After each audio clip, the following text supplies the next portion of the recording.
Taking aim today at Medicare for All, President Trump issued an executive order outlining his vision for how Medicare should work. Phil Keating covering that for us. He's on the ground near the president's event in Florida. Phil.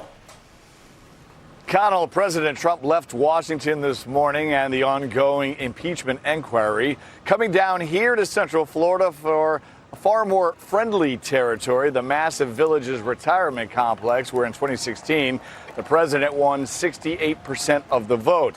He's on his way now back to Washington on board Air Force One. However, while he was here, the president signed an executive order in front of about 1,000 enthusiastic retirees, and he spoke of keeping Medicare intact. The order is called Protecting and Improving Medicare for Our Nation's Seniors, and the president's vowing to protect patients, deliver affordability, and give seniors options and quality. All this while slamming Medicare for All and socialized medicine proposals being touted by Democratic presidential candidates like Bernie Sanders and Elizabeth Warren, claiming those proposals will lead to months-long waits for health care and operations and reduce quality and options. Medicare is under threat like never before. You know that. You have people that are running for office. If it ever happened, you will not be very happy here.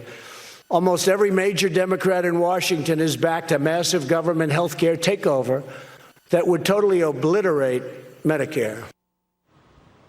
50,000 retirees live here at the Villages, where golf carts are the thing. And in Florida, a third of the state is over 55 years old, with nearly 5 million using Medicare. We met up with one retired couple in their 70s who tell us their biggest fear when it comes to their future health care is simply the big unknown of what is going to happen to Medicare. The concern that we have, we like Medicare now as it is, and it's done well for us, but we're healthy folks. The concern is what might happen in the future. That's the biggest deal. Medicare is always a big concern for America's senior citizens and retirees, and as the baby boom generation continues to add and retire to the pool, the Medicare Trust Fund is always under threat, and it is currently forecast to at least remain solvent until 2026. All right, Phil Keating there from the Villages for us today. Melissa. Here now to react is Hadley Heath Manning from the Independent Women's Forum. What do you think about today's event and the message? It's a sharp contrast, Melissa, between the president's agenda on health care and the Democratic agenda on health care, where Democrats want to eliminate private options and replace the private marketplace with Medicare for all. This is President Trump saying, I actually want to strengthen, preserve Medicare for seniors, the population it was intended for originally, make it more fiscally solvent, offer those patients more choice, greater affordability. So in a sense, he wants to make Medicare more like the private market and make the private market more functional. He's already demonstrated in other actions he's made on healthcare. He wants to give patients of all ages more choices when it comes to their plan and where and how they receive health care. So it's a pretty stark contrast. I wonder, though, which is a more tempting political message? I mean, I understand the idea that when we talk about Medicare for all, there isn't enough money for that, even if you've confiscated, all of the income of our top whatever percent. We've all seen the numbers, but at the same time, that doesn't stop people from hoping and wanting to believe in it the way that they wanted to believe in Obamacare. So do they still win with the message of we're going to spread this great Medicare thing out for all? Or do people understand the math and appreciate the president's message? What's your take?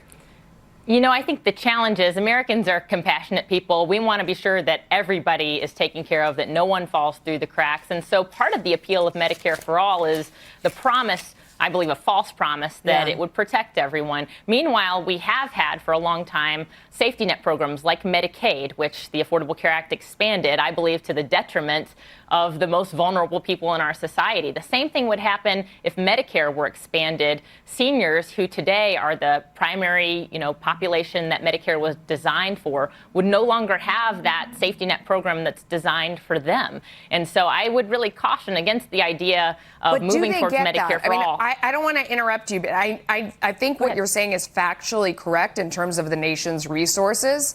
But do people that are currently on Medicare get that if we try and spread it out, that they, for example, use 4 times in dollar terms the amount of benefits as to what they paid in? And that's why it only works for a limited portion of the population. And obviously you can't spread that out to everyone, so they would lose their benefits. Do you think those people who are currently on Medicare get that they would lose so much?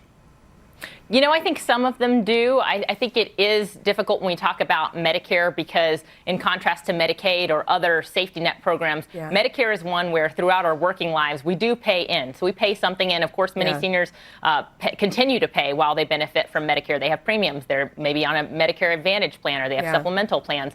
And so there is a sense of ownership that Medicare patients feel. And it's also the case that no matter what your age, people who are satisfied with their health insurance plan want to keep what they have. And so that's the challenge for politicians. That was the challenge for President Obama when he promised that if you like your plan, you can keep it. We're just going to fix the healthcare system for those other people who have a need. Well, we've seen how that worked out. People couldn't keep the plan that they liked. And I would caution people when they hear talking about expanding Medicare that ultimately we should take Medicare for all at its word. It will eventually be for all, for everyone without any private options. Yeah. Hadley, always great to talk to you. Thank you. Thank you.